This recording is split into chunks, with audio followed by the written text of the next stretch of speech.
Hey everyone, welcome to Pickleball and Beyond. My name's Ryan. My name is Vino. And today we are looking at the Slice Pro by Swice.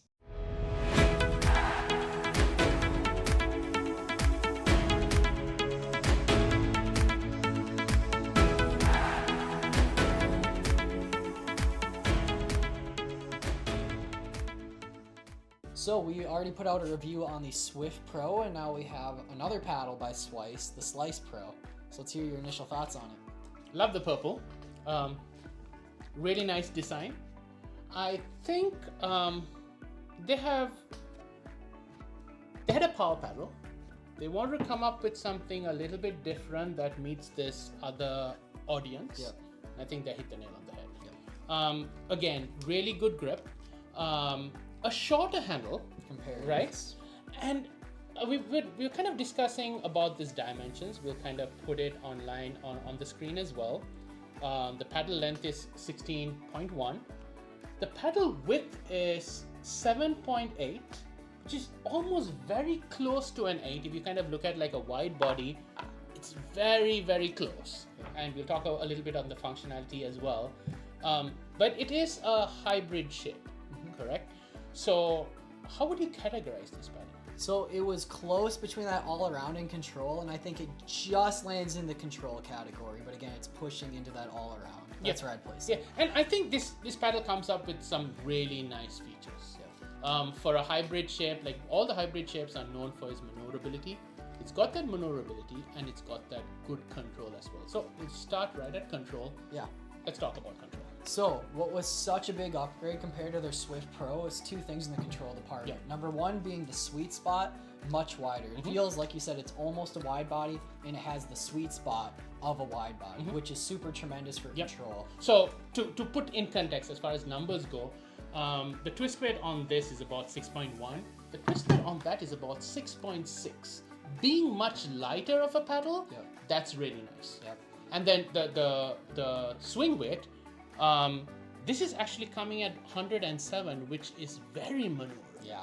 So That's I think a that super plays low exactly number. to what you were talking about. I mean, the control side. maneuverability is incredible on this, not to Yes. jump the gun. But speaking of control, also from the kitchen line, very soft, and I love that you have tons of dwell time. Yes, right? yes. So again, that's what's going to make a paddle have lots of control. So with that wide sweet spot, nice and damp, super plush. And it wasn't overkill. It's not like it was a sponge eating the ball. It was a good mix where I was hitting really good third shot drop numbers. Really nice if you want to apply that backspin on your third shot drops as well. Yep. And even your resets were really nice. Yeah. How would you say your resets were with this paddle? Yeah, the resets were again a highlight with this paddle, right? Yeah. That's why we threw it in that control department. It just did too good in those categories. Right. It ate them really well. It was just comfortable defending against bangers. Okay, and so let's go straight into defending bangers, right? It has good maneuverability. How's the pop on this? So the pop, there's not a whole lot of pop to speak of. It's definitely on the low end for pop. I remember, again, it ties into the bangers. Like you said, when you were driving it back at me, it's like it took the energy right out of the ball. Yes. It just ate It was very easy to kind of cut that energy off and just slow it. and slow it down. So I think that's where it played well. Let's talk a little bit on the drive and the power side. Did you feel you had enough power? I mean, mind you, this had lots of power. Yep. But the sweet spot was not the greatest. Yeah, so I'll talk about the drives on both paddles. Overall, the going back to that maneuverability piece, doing a full swing for a drive just felt easier with the Slice Pro, where with the Swift Pro, there's a bit of balance issues, or it was a little tougher.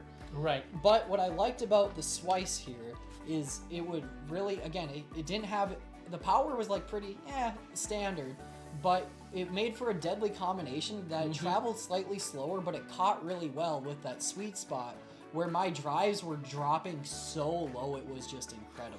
Right. And let's go straight into spin, because I think it plays into what you were talking, right? How did you feel the spin was? So that was, honestly, again, another huge upgrade from their Swift Pro. This had some really good spin to it, right? Especially with that really good dwell. Yes. And we noticed it, I noticed it a ton in my drives. I was getting that thing to drop really low. Right, yes. Really low. Yep. It's funny, we had another purple paddle that had one of the most amount of spins, and here's another purple paddle with a very high level of spin.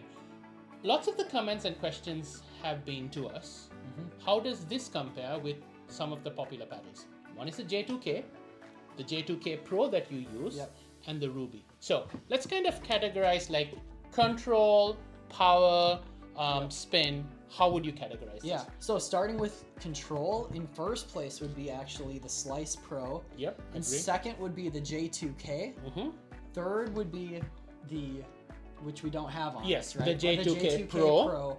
And then the Ruby would come after that. Yes. And then in terms of power, it's almost going back the other direction, but not quite. And first, I would put the J2K Pro. Mm-hmm. Then I would put the Ruby. Right. Then the J2K.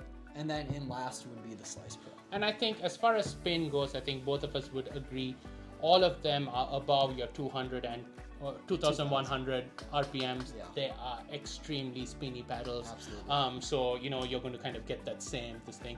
Whereas I would say as far as numbers go, you're getting this a little bit more maneuverable. Yep. And so when we were just recording this, Stephanie, who has been playing with this, made this statement. She's getting more spin with this for her returns, right? And I think that is because it's so maneuverable. Yeah. You're able to come and cut it. It's very easy for you to flick if you need to Exactly. make that motion. Yes. So from that perspective, like the flicking, like the rolls and stuff like that, you're going to feel it's going to slice a little bit. From the more. kitchen line, you'll have the fastest hands with this paddle compared to any of these. Oh yes, by a large margin. We really enjoyed this paddle. Yep. And we really want to do a giveaway. So we're gonna do one. There you go. So we are going to give away this paddle, but it's going to be a shorter giveaway, meaning we're going to announce this in 48 hours. So what do you need to do? You need to comment, be a subscriber, hit that like button. So in your comment, please add hashtag Swice PIckleball. So this paddle comes at $129. The original comes at $119. Use our code, you'll get 10% off. So brings your price down a little bit more. Conclusion, who do you think this paddle is for? So this paddle, again, I like that it's one that can definitely be used by everybody, and I'd say unless you're looking for lots of power, it's a good option. Right? Yes. I sometimes like to phrase paddles like who it's not for. Yeah. If you're a banger, I wouldn't use it necessarily. Outside of that, it's honestly really nice that it can be used by anybody. Yeah, and this paddle comes around the 8.0. So you can play a little bit of with the weights. It already comes well balanced. So something to keep in mind. If you want to demo the paddle, please reach out to us. We love helping people find paddles that work for them. Please subscribe, please comment, hit that like button, and hope to see another paddle review.